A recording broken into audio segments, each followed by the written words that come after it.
Spent time with Mark Vickers this morning. Had John Roberts. Gina was doing the annuity training, being able to spend time with the leaders of the company in a very relaxed setting, ask questions that I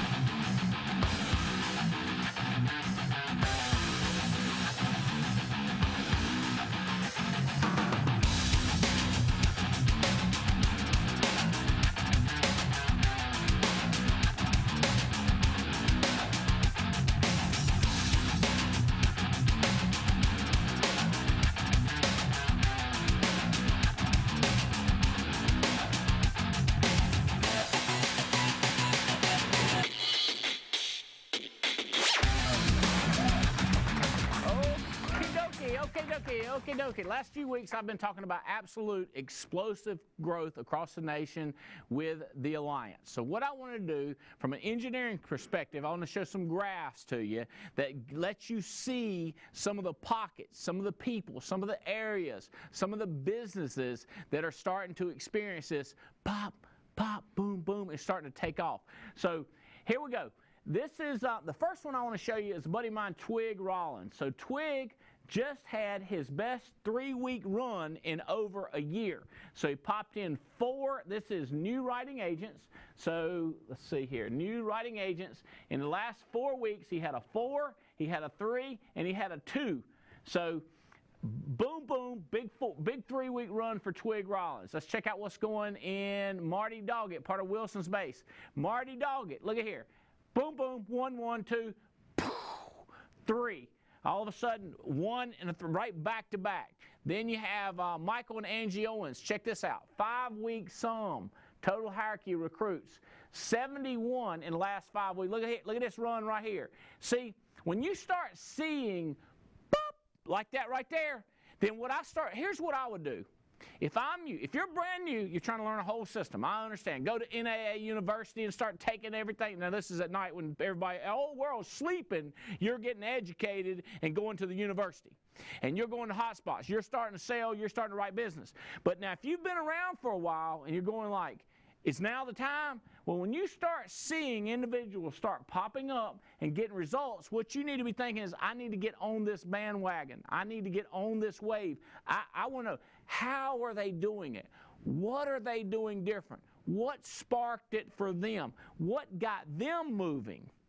See, I've always said, I might not be a genius when it comes to somebody telling me how to do something, but when somebody shows me an example, I can copy. I go like, oh, that's a cup of flour. That's what a cup is. It's not a mug, it's a cup. You see what I'm saying? Or a tablespoon. A tablespoon, teaspoon, I'm going like, what? But if you said right here, then I'd go like, oh, I need to get one this size. I can copy. So you want to start copying the people that are start taking off.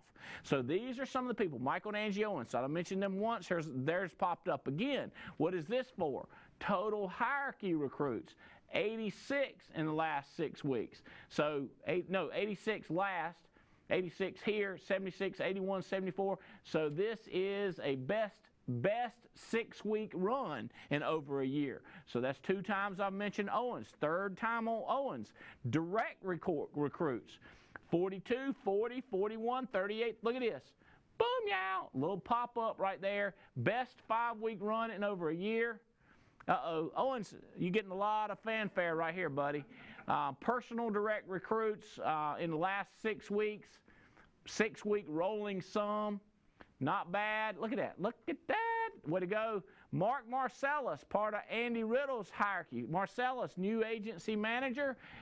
Submitted unique writers in over a year. The best in over a year. 11. Popped in business. His whole hierarchy is starting to pop. It's just like it's like one of those when you see a football team and the score is tied, or maybe the other team's ahead, and then your team gets a good hit. You know, in hockey, that's what they do, man. Guy gets a good pop, and then somebody else gets pounded. You know, it's like snap, crackle, pop. Next thing you got a goal, right? That's the way this thing goes down. So here we go. This is starting to pop, guys. Who is this? Best submitted apps week. I don't have a name on that one, so somebody's killing it. Marcellus again. All right, Mark Marcellus, base shop, achieving. So since he's an agency manager, most apps he submitted in a week. Not a bad program, Mark. Mike and look, hey, this one's something. What happened there? Mike and Michelle Alleman, boom, yow, 6 fast tracks completed. Paul Menachino, is this steady? Steady going up, but knocks in a 7 on top of a 5 on top of a 3. You don't see nothing like that going through the rest of the year. It's just, it's starting to happen. And when people always ask me, how's NAA doing? Well, NAA the alliance is a sum of its parts. Or people say, how's Fitz doing? Fitz is doing as good as the Lampies and Paul Roberts and other people in his organization spread out in his base. Everybody adds up. This is how we get this thing booming, guys. This is how we create the wave when more and more people are starting to grow. All right, here we go. Who's next? Another good one. Paul Menachino, again, 2 times for Paul. Best hierarchy recruits, best 6-week run. Solid 6-week run right there. He's had ups and downs, but a solid 6-week run. Paul and Tamara Roberts, best 5-week run on recruits. So check it out. Boom, boom, boom, boom, boom, boom. Going up in his hierarchy recruits. Everybody's recruiting, everybody's building. Paul Roberts, what is this for? Best 6-week run for total hierarchy recruits. So another run on recruits. So it's not just his base, his whole hierarchy. Randy Boroff, 5. Look at this. What in the world, Randy? You just like, then all of a sudden starts knocking the numbers out. This is how people get lucky, by the way. See, people say, what do you mean luck? It looks like luck because you don't see the work they're putting in. You don't see how many times they failed leading up to it. Randy Boroff again, fast tracks completed, best 4-week run. Fast tracks. See, before it was contracts. I think this is fast tracks. Let's see if that's what that is. Yep, fast tracks completed, and this is fast track starts. So you're getting them signed up for fast tracks, then you're getting them completed, then you're getting them contracted, then you get the new agents coming in. And people lose patience. They put a lot of people in, and then they quit putting new people in. Then people start coming out of class, and they don't have that pipeline full. That's why I say a lot of times when a guy comes out killing it, I say don't get weary in well-doing. You feel the momentum starting. Don't stop now. You can do it. Keep pushing. You're doing good, man. You're doing good, Boroff. Don't let up, Randy. Jason Thornton, new writing agents for a week. 5 new, 3 new. Okay, so what is this? In over a year, the best week that he's had, best new writing week of agents. All these little success stories just keeps adding up. Who's this? Jason Thornton, new writing agents, best 2-week run in over a year. I'm not even sure what that, I think that's 8. Yeah, 8 there, then 3 there. Who we got here? Another Jason Thornton, new writing agents in a 4-week run. So new writing agents submit, because you got submit writing agents, the most that have got something issued. See, those of y'all that hadn't heard, I like numbers, I like math, and there's pipelines that you got to put people through. And so we look for trends, and what we're seeing, it's kind of like this. I always think about what's the swimmer that got her arm bit off by a shark? Koffler? Hamilton. It is. Is it Hamilton? The swimmer, when she's swimming. See, here's what they do. These surfers, what they do, they're out in the ocean. First they get out there, and they're all just waiting for that wave. Because you don't want to start spending energy and swimming like crazy if there's not really a wave coming. And they have all these things they watch for. Does the water feel? Does it look? What's going on? I'm the same way. When I see my business start to take off, I start hollering to my buddies. I go, Cats, Davies, start swimming. The wave's coming because we want to catch it, man. And so I'm watching trends like this. And when things are just kind of settled, I'm like, chill, relax, hold, wait. And then when that wave starts coming, pour on the energy, let's crank it up. So that's why lately I've been screaming, pulling the energy. I feel it and I see it, but these are some graphs that are just evidence of what's happening in our business. Now, what I want to talk to y'all about mostly today is the opportunity of the Alliance. One of the things that I don't even know if people follow the golden opportunity that we've walked into, that we have all created right here, where you you can sign up and you can go out and you can make the $75,000. You can go out and you can write business, but you can also, this is the recruit and sale on this side, and you can get promoted up to higher commissions, so you can actually make more and more money with the same amount of sales by making higher commissions. But it does limit you if you don't understand the part where you can build and you can hire over here. So yes, you can make 75 grand. Yes, you can make 150. Yes, you can make 200,000 just selling. You don't have to make anybody do anything. You don't have to depend on anybody. If you're willing to get on the phone, travel. Now, and some people say, well, now you say that, Mr. Albright, but I don't see any leads in my hometown. And I go like, there's not many people that live in your hometown. I live in Alamance County, Burlington, North Carolina. When I started this business, I remember distinctly looking at people saying, if I only work in my neighborhood, if I cover this much territory, it's like the same amount of territory that a dime covers on the map. But if I will cover on a map a dollar bill, or if I throw dollar bills over the map, if I'm willing to go somewhere and travel, now my income, I can explode my income up. Now, it's still stopped if I don't hire people. So what you can do, let's just do an easy example. Let's just get you to all-conference producer, which is $20,000 in sales. You just keep knocking out $20,000 in sales. You can get to all-conference producer, or you can get to a key leader.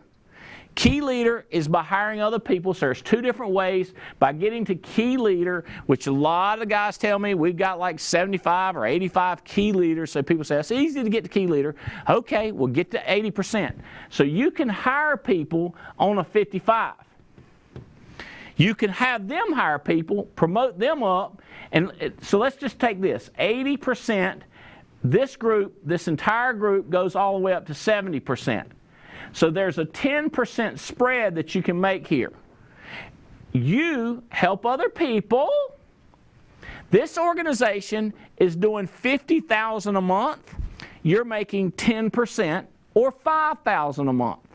So if you do this 10 times, you're making $50,000 a month in overrides through different organizations. Unlimited how many you hire. It messes me up, the math on how big this is. But it's understanding the dynamics. And I'm not going to show the plan here, but if you will get with your agency manager or your vice president or executive vice president and say, show me the big money. Like, what does it look like? So what I do if I'm showing a person the big money, one of the things I want to go to is this right here. I want to take them to the hot spots. Now you go to NAA hotspots and then check out this map right here. We have meetings in all over the country. So if you live in Chicago, whoops, I want to do that. I don't know if it'll mark. I'm going to try it one more time. It won't do it. So if you live in Chicago, you can hire people in Denver, hire people in Salt Lake City. You could hire a person in Salt Lake City who hires a person in Vegas, who hires a person in Los Angeles. If you had to go to every city and take time with every person, it will take you a lot of expense, a lot of energy, a lot of time, a long time to build a big organization. But if you can hire people and put them in Fayetteville, Arkansas, Birmingham, Alabama, Auburn, Alabama, St. Augustine, Greenville, Charlotte, Wilmington, and plug them into our training sessions, you could be over here working with a group in Nashville. Fitz is over here in Dallas working with a group in Dallas. Eric Belair is coaching somebody you have down in Miami or St. Augustine or Fort Lauderdale. So he's working with people in Alabama. So what you're doing is you're delegating, but even though you're brand new, you don't have to pay a fortune. You don't have to pay this guy $120,000. You don't have to pay this guy $200,000. You've got the best teachers in the world, but what you do is you leverage your time by accessing the power. Here's another thing. If you hire people in these cities around the country, we have leads in all around the country. So by hiring a person, and you don't have to wait for leads to come in, guess if leads are going to come in. They're already, and you can go to NAA Leads, and you can pre-look at the inventory of leads. You can know how many A leads, how many A1, how many RW, all the leads that are available. So here's what I'm telling you. You have stepped into an opportunity, stepped into a business that you can instantly do something with it. The question is that I'm here to ask you and talk to you a little bit about today is, what will you decide to do? What do you want? Do you recognize that you've walked into an opportunity? Or you think this is just another one of those deals, just another job, and that's okay if you do. I'm like glad to have you. But I might be the one that wakes you up and goes, hey man, you realize this is your chance to make a multiple six-figure income. You realize this is your chance to make $1 million in a year? But I got to take you through this. I want to show you this little simple diagram of you put 20 people in class. There's a video that I've got out. It's called, I don't know, Billy, you might want to tell me. It's 2020 Vision, and it's me talking about how to go 2020. So I want to start to talk to you about 2020. What is it as? So 2020 Vision is ready. 2020 Vision. So you can look up Andy Albright 2020 Vision. We've got a YouTube on it. But the idea is that you hire a lot of people this month or 6 weeks, and you find one good one. You've doubled your income. I don't care if your income is $1,000 a month. If you go to $2,000 a month, you've doubled your income. And a lot of people don't get excited about doubling their $1,000 income. But I'm telling you, you figure this thing out. If the next month you find another person like you might have to hire 20, you might have to put 10 in class. My point is, you find a good person, and you since you said that you hired 20 or 30 and this one was a good one, then they should be able to hire a good one. So you just doubled again. The next month, the next 45 days, work your guts out to find another good one. And since these 3 were good ones, we decided they were quality people. I'm not talking about what's quality today. I don't want to get into that. I've done some seminars. I'm going to tell you more about that. What's a quality person? But it's a person that's ready, willing, and able. It's a person that is, we say that they're capable of doing the business, and they're available to do the business, and we're able to teach them to do the business. So a person that's ready to go now. Okay? So we've got 2 different ways we say that. We say ready. These people are ready, willing, and able, or another we call them is fat. And so fat means that they have faith, meaning they will act now before we have to give them 10,000 hours of explanation. Available means they're not encumbered. Now, bless your heart if your parents live with you and you're having to take care of them because of their health, and you have 4 children and one of them has a special need, and your wife don't want to work and help, and you're not available. I'm not against you, but I'm just like, oh, you're not available. Or if you just had heart surgery, you're not available right now. You're tied up with a little heart surgery thing. You see what I'm saying? Or if you got a cuff on your ankle, one of those things, then you can't, you're in a house arrest, you're not available. You say, well, I got a lot of faith. Yeah, but you're not available. And then there's teachable, a person that will do what we sell. Same thing, ready, willing, and able. They're able, they're willing to, they're ready now. So that's what this person is. So this person should be able to duplicate themselves. So all of a sudden we went from 2 to 4. This person brings on a person to 8. If you play with the math on this and the spreads and the volume, and if you're just selling $10,000 a month, the numbers go through the roof. This is a simple business. Now, if all you do is hire 20 people, laugh at them, talk junk about them, none of them does anything, you don't inspire them, you don't drive them, you don't teach them, you don't coach them, you don't get them off their rear end, nothing. And a lot of people blame it on all the people. They go like, I just didn't find anybody. I said, maybe it's you. Maybe of all the 20 or 30 people you hired, maybe you could get one of them going as opposed to just throwing it out there to them. So I served it up on a silver platter. Okay, you served it up on a silver platter. The question is, have you inspired them that they should take advantage of it? Okay, so this is part of the vision. This is part of who we are. By the way, there is a 2020 Vision 2, Step 2. I don't think that's quite out yet. It's going to come out maybe in the next 24 to 48 hours. It'll be available to you. All right, so here's my best analogy that I can think of is these kids that give up so much for American Idol. So what have you done to get here? For me, I went to college, I worked in textile manufacturing, I did a lot of part-time jobs to get to this point, to when I started in AA. What have you had to go through? You were a detective, you had a job in finance, and you went to college. What price have you paid to get here?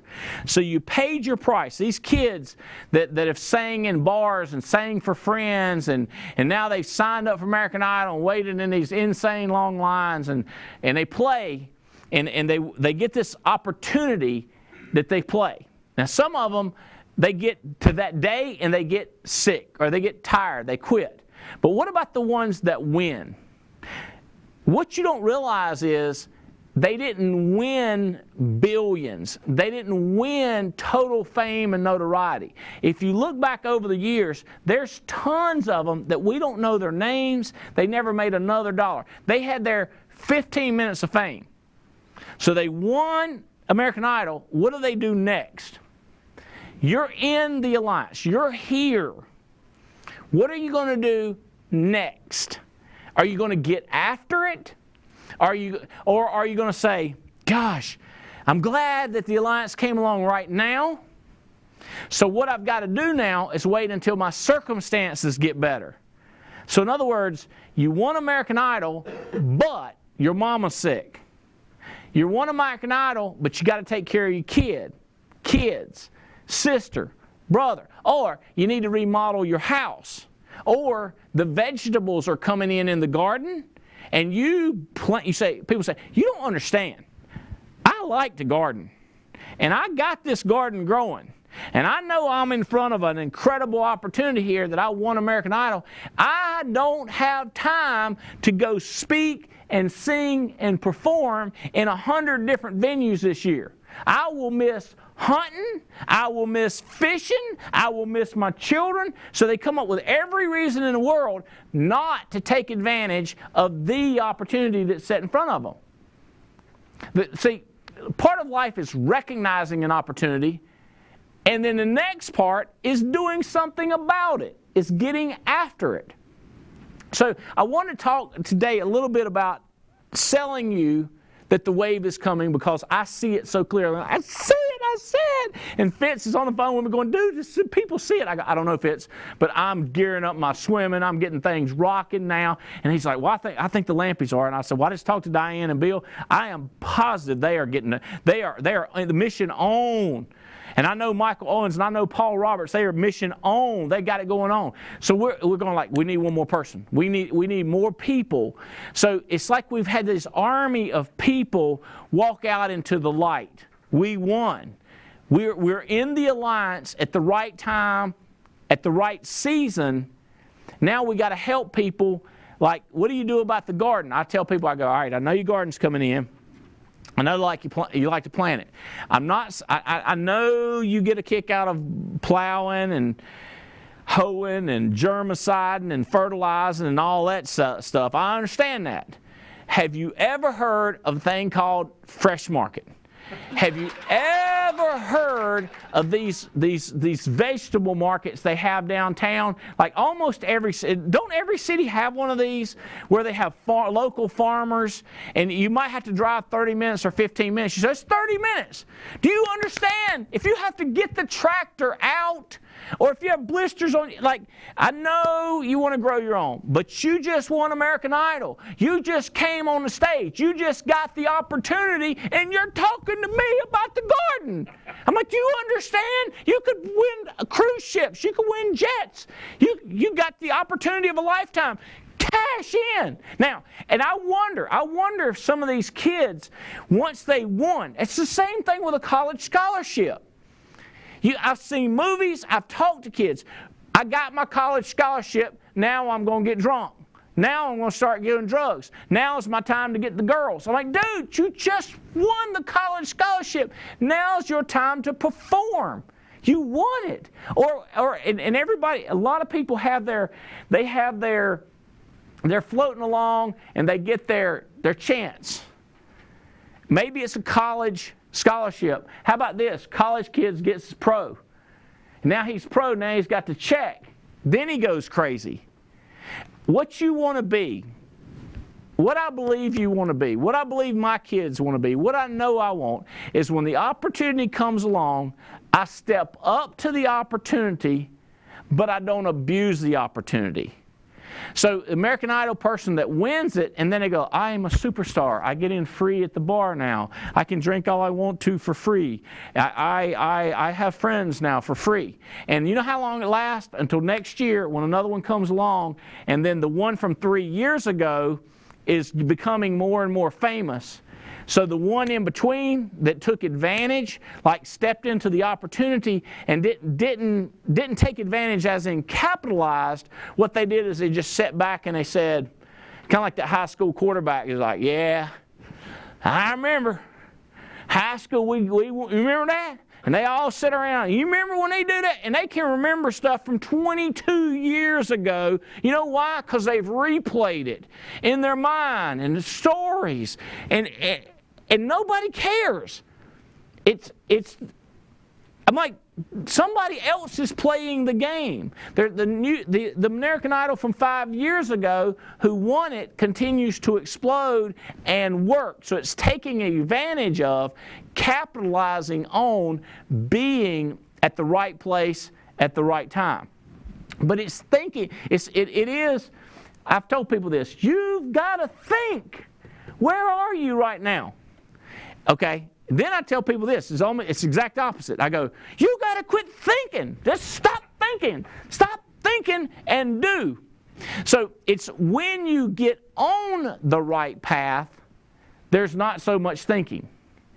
But it's thinking to figure out where you are. So thinking, is the alliance the right opportunity? So you talk to me, you talk to all the statistical people, and they tell you that there's trillions of dollars out there, that nobody has life insurance. It's a virtual gold mine as much as you want to work. I tell you that there's tons of people that need to be hired. They don't have good paying jobs. They don't get promotions. They're not appreciated. They need to come on board this business. And you evaluate and you think, you go like, well, maybe I need to find something easier. I'm like, oh God. You're like that guy that's when the floods are coming and he's on top of the house and he's praying to God and a helicopter comes to hit the guy and the guy's like, helicopter would be nice, but I'm thinking. See, I'm going like, quit thinking. You thought to get on top of the house. Congratulations. The helicopter came to pick you up and save your butt. Get on the helicopter. But he's thinking, well, if I waited longer, he might drop the cord down lower. They might even get out of the helicopter, come down here, give me a massage, wrap me up in a blanket, swaddle, and pull me up. Something like that. I'm like, Bo! It's not time to think like that. What you need to think is, there's your opportunity. Let's jump. Let's get on board. Let's go. So the question is it a time to think or is it a time to do? All right? So with the vegetable garden, you just don't understand. Like I'm using that as an example. I understand. How about hunting? Some people go like, they can hunt squirrel and rabbit, deer in their backyard anytime they want to because of their granddaddy's land or whatever, and I am so happy for them. And I'm sure that's the case for some of these American Idol. Hey, I was at a concert this just the last couple of days, and I want to see, where is my man? Where is it? Right here. This guy right here, Justin Moore. He was talking, and he said, I love performing for y'all. And he was. This guy was rocking the house. My son was there with his girlfriend. My wife, she was jumping up and down. Everybody's acting crazy, having a good time. And he said, thank y'all for enjoying what I do. And let me tell you this. What I do does not come without sacrifice. Because he said, I've got 2 girls and a wife at home, and I don't want to leave them. But the reason I'm here is because I believe in America. I believe in a chance when you got talent that you have to do something with it, and I want to give to y'all. Now, because of that, I can live an incredible life with my family. So his thinking was, I've got to sacrifice something to get something. Many people, they don't want to sacrifice anything. So I see some couples that say, I don't want to spend any time without my children, and I relate to that. I don't want to spend any time away from my garden. I don't want to spend any time away from hunting. I don't want to spend any time away from my pond where I can fish. I don't want to spend any time away from my wife. I don't want to spend any time away from my kids. I really don't want to spend time away from television. Can anybody relate to that? Like you want to do all those things. You want to do it. I understand. The question comes down to this. You've got good, you've got bad, and you've got great. What you gonna do? What you gonna do? See, what the life that I see the Lampies is what they have created. What I see Fitz have created, what we have created, the way a lot of our folks are starting to live. Even the way Abian lives, even the way Chris Long, Stephen Davies, my buddy Adam Katz, school teacher, was a school teacher, him and Beth, their children. What's good and what's great? I see mamas and daddies making decisions for their children. They got their little kid there, and they're saying, you know, I want to spend time around him, and yet they got a job. And they go to a job. My question is, what kind of job do you go to? Are you miserable when you go to the job? Do you love it? And then when you're there, do you put 100% of your time in? See, a lot of people, love means everything. What is love? So then you start to think. Jane and I, Andy and Jane, what we thought was, we love our children. What we wanted to create was an example. So when you go back to when we saw the alliance, when we saw the opportunity, we had to make a decision. Are we ever going to miss things that our children does? One of the things we made our mind up earlier, and if you disagree, listen, you get to do what you want to do. I'll give examples of what I did. One of the things we did was birthdays, when they were little, came on the day that we were not doing something else. So if their birthday was on a Tuesday, we didn't think there was no religion, there was no like, this is the day. I don't want to celebrate on Saturday. Tuesday is his birthday. Like, dude, hello, there's no significance to that. It's just, you was pregnant. What day did you get pregnant? How about that? Do you remember that? And how long did you last the whole 9 months before you had the baby? If you'd have waited, maybe you should do the 9th month to the day. Okay, so you gave birth that day. Me and Jane decided that day was just a day. If it came on Tuesday and we were doing an opportunity meeting, or we were doing a sale, or we had something else we needed to do, we'd do the birthday on Saturday. if the birthday was on a Saturday, but we were busy on that Saturday, we might celebrate the birthday on a Thursday. See, we always celebrated their birthday on a day that ended in Y. Does that make sense? We were consistent with that. But whether it was the actual day was not the most important. Like, I got a good idea. Let's celebrate the birthday on the birthday. How about a bad idea? Skipping their birthday and not doing anything to have fun. Now, and by the way, there are some religions that don't do birthdays. Wonderful. They don't have to worry about this problem. Hey, that's one less problem they got. You said birthday's a problem. It's not a problem for me. It wasn't a problem for me and Jane. It's not a problem if you don't have one. Me and Jane, we just said, we'll just move it to this day right here. Does that make sense? See, it's thinking through this. It's what this dude was talking about. He don't want to miss a birthday. But if you get the opportunity to play shortstop for the New York Yankees, you can't, and the kid's birthday falls during a World Series, you can't skip that. It's funny how people say, well, what we're doing here is not as important as baseball. You understand baseball is a game. So, no. Baseball is a religion. I give you that. Okay? Yes, and I hear you. What's your priority? Do you believe you're on top of an opportunity? If you're a musician, if you're a country musician, if you're an American Idol winner, have you determined that what you're doing right now is the most important? See, I don't think what I'm doing is the most important, but I do think why I'm doing it is insanely important. Is to make a difference in people's lives. The movie, The Key to Tomorrow, by the way, every single agent comes into our business, please get a copy of The Key to Tomorrow. And this is a full feature movie we did. And my line where I'm talking to Fitz and I go, what are you fighting for? We've got a value system that we put down what we're fighting for. You've just entered the arena with the Alliance. The wave is coming. There's a chance that you can jump on the wave and start hiring people. The question is, what decisions are you going to make? What problems are you going to put down? I've had people that have quit jobs so that they could build their business. I've had people get a job so that they could build a business. The question is, what's the decision for you to do? All right, so one of the things that we did, and I best thing I can do is for me is just tell you what Jane and I's decision was. When Jane and I decided for our children over here, we decided that Spencer and Haley, we wanted to be proactive on finding babysitters. Because I have heard people say, I'm not going to go somewhere because I don't have a babysitter. I'm sure you understand.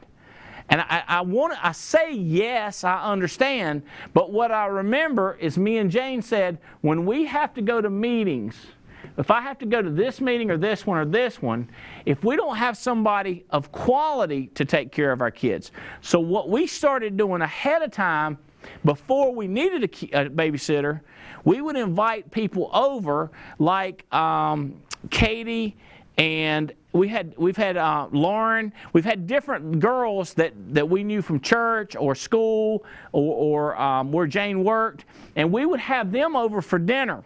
And we would introduce this person to the kids and see if the kids liked them, so we paid them even though they were not babysitting. So they would come over to visit, and we would say, we'd like for you to come over to dinner to meet our kids. Not to babysit, but to meet our kids. And if they talked to our kids and had respect with them and our kids liked them after we left, we had people sometimes, and the kids would be like, no, please, no. And me and Jane would go, like, we agree. We respect our kids. Like, they can't now, if they're, in the beginning when they're babies, like they couldn't talk and they couldn't react. Now Jane made the decision. Jane was like, "Did you see how that person left stuff laying out, or you see how they left trash on the table, or any?" Jane would watch for little things, and if she didn't like this person, they never took care of our kids. What people say is, you know my kid. Listen to this. This is hard. I got to get this because I'm not trying to be mean. I said, I know you understand. I do understand. What I'm having a hard time understanding is planning. So I understand that you won't leave them alone, and I understand you don't have a baby. I understand. What I don't understand is the lack of planning. Does that make sense? It's like when people say, the reason I'm late is because of the traffic. I'm sure you understand. Well, when the person that you're interviewing with, they say, I understand there's traffic. What nobody understands is why you didn't leave earlier. Or if they say it's unusual traffic. You know, I'm like, yeah, when you go to the airport and you get there and the plane's already gone and you say, I'm sure y'all understand. They said, we understand. But it's amazing how many people make it to the airport on time because that plane will leave. But when they're coming in to work, they don't make it on time because job's going to stay there for them. And they don't think it's going to leave. So when me and Jane were looking at this business, we thought now's the opportunity. We've stepped into the arena. Don't let things stop us. So getting sick, I didn't get sick, or I kept working, or I had a thing called cough drops. I mean, my throat would be a mess. The only time I remember, doctor said, you have pneumonia. I said, great, give me some pills. Tell me how it works. Let's move on. She said, you're going to die if you don't quit. And I was like, you're just saying that. So I kept going, and I kept going, and I kept getting coughing and getting worse. And the doctor called me in. Jane called me in. Jane got all set, and they said, you've got to stop for a while. So I said, okay. So I would lay on the couch, and I would talk laying down because I didn't want the opportunity to pass me by. And I know people said, you're just fanatical and you're crazy. And I've got a couple young guys, young at heart, young in spirit, and also some young people, young age. And they say, my family is starting to say that I'm too committed. I'm too crazy. Y'all, you got me. And I go like, you're starting to get to the point that you're going to start succeeding. Because you think that those professional athletes, divers, swimmers, race car drivers were just do race car driving a little bit of a time and they kept their life completely balanced, as in put in 16, no, a lot of people think balance is when you watch 16 hours of television and you sit on the couch for 16 hours and you sleep late, couple of nights a week, couple of days a week, at least Saturday and Sunday, and goof off all day Saturday. They think that's balance. Do you really think that those professional race car drivers, that those professional baseball players were not fanatic? See, what happens is people make fun of people. They go like, ha ha ha, look, that mom and daddy are helping him play baseball. He just breathes baseball. He just wakes up and plays 24/7. He's crazy about it. He's got every hat, every jersey, reads history books, goes to seminars, went to the world headquarters. That's the kind of people that make it. It's the kind of people that are devoted to it. And so then the question is, what's your plan? Were you going to be a professional tennis player, professional vocal artist? See, I'm this tall, so I'm thinking basketball wasn't a good plan. I threw the baseball about 70, 69, 72 miles per hour. Not really professional quality right there. You need to pop it up over 80 every once in a while, even to play second base, right? I could hit line drives. I batted 420% in high school. So what does that get you? I can talk about that forever. I just couldn't. I didn't do it. I seen people hit a baseball. When they hit it, that baseball, it was like hitting a Super Bowl. I'd be like, let me see that baseball. Because when I hit it, it's like, pew. When they hit it, it's like, pew. I was like, what the heck? Have you ever played with a professional golfer? I hit the ball as hard as I can. Some people can say that I can hit it pretty far. And then one of those professional golfers gets up there, Cynic, or what's his name, Mac? The British guy? Heinrich Stenson. Heinrich says, It just flies over my balls. Says, hey, you doing? What's up, dude? And just keeps going, man. There's your clue, Andy. You're not going to be a professional golfer. So what could I do?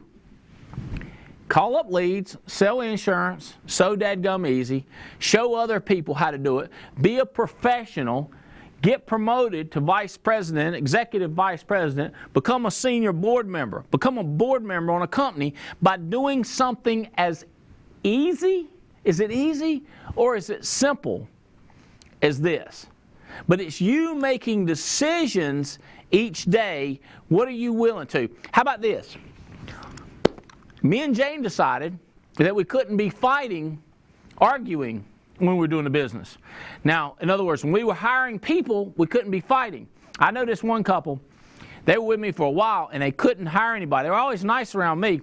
But when I talked to some of their agents, they said that whenever they were around them, they were screaming at each other and cussing a lot. So the agents didn't want to come around them a lot. So me and Jane made a decision that if we was going to be mad, we wouldn't ever do it out in the business. We could have discussions. But when we walked out on the stage or when we walked into the hot spot, we couldn't walk in like this. Because then people would think that we hated the business, when in fact, Jane hated the fact that I'd done something stupid again. You see what I'm saying? I done something stupid, so she would still be like, hey, y'all, how you doing? Good to see you again. She was still up. That was a decision. So it was this decision not to fix everything with the children, not to hunt, not to go to every football game, not to get to watch TV. It was a decision to crank it up and get crazy. I made a decision not to sleep as much. So I stay up a little bit later, get up earlier. See, that's what what life is about. And it's deciding, the large part about it is if this is you down here, is deciding what you want. I call it, I say, do people have W-A-N-T-T-O? W-A-N-T-T-O. And that's just, people, do you have the want to? Because people hit you with this all the time. They tell you what they are like. They say, let me tell you what I'm like. And I'm like, dude, what do you want to be like? Like, what do you want to be like? Like, one of the things I wanted to be was in a higher tax bracket than I was in. I wanted to be in a bigger house, a newer car. I wanted my kids, I wanted to be in different circles as far as donations, who I gave money away to. It wasn't, I liked who I was. I like them from Union Ridge. I'm like I'm Andy Albright. I'm not trying to change my inside, like who I am as a person. But I did want to change my habits. That's what people mean is, what do they like? What is my comfort zone?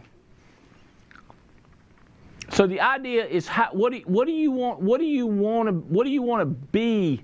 It's not what do you like. Like I like staying at home. I like not talking to people. I like not going to meet other people. I like it safe. If that's what you like, do that. Then you can't complain anymore at your lot in life, at your comfort zone.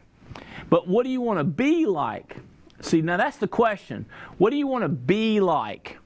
And then what you do is you do the things that make you be like something.